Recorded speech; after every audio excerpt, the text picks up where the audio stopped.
With the end of Nano just a few days away, I wanted to talk about endings. More specifically, I'm going to talk about 3 important elements in writing a strong ending to your book.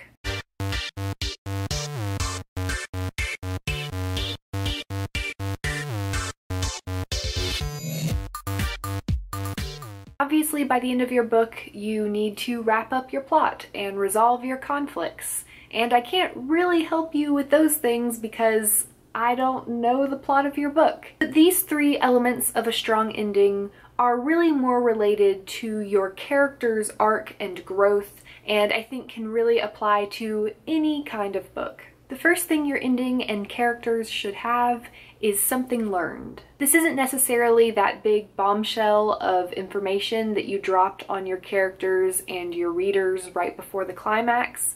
This is really more about your main character or characters and their personal growth throughout the story. By the end of the book, they should have learned things about themselves and the world around them or the people that they're close to.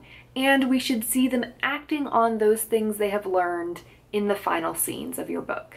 It's all well and good to say that Harry learns the power of friendship and love by the end of the first Harry Potter book, but that statement really falls flat if we don't see that in his interactions with his friends. The second thing your ending should have is something lost. This doesn't necessarily mean that your book needs to have a sad ending or needs to have characters dying. When I finish a book and the main character has gotten everything they wanted, they have given up nothing, they have lost nothing, I am a little bit unsatisfied with that ending. Like I said, it doesn't have to be something huge and terrible like the death of a loved one. It can be, but it could also be the loss of their innocence or giving up one goal in order to achieve another. Really, something learned and something lost are about your character's growth. They need to have changed throughout the story. We need to see that change both internally in the person that they were versus the person that they have become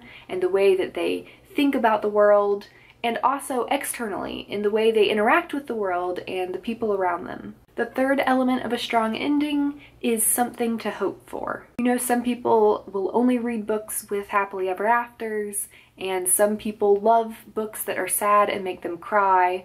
I can enjoy both, but either way, I think that a book has to have some glimpse of hope in its ending. Even a sad book can be hopeful. Look at Romeo and Juliet, for example. Yes, they both die, and it is tragic, and it is sad, but also there is that hope that the families might learn from this tragedy. I'm sure that there are books out there whose endings are completely hopeless. There is no vision for a better future. There is no chance that things will ever get better, but I'm not interested in those books. And I think that most people, even those who enjoy sad books that make them cry, want to have some glimmer of hope at the end. Hope is a super powerful thing that we universally as humans crave, so it should probably be at the end of your book. So those are 3 elements that you should have in the ending of your book, no matter how it ends. Remember to not just tell those things to your readers,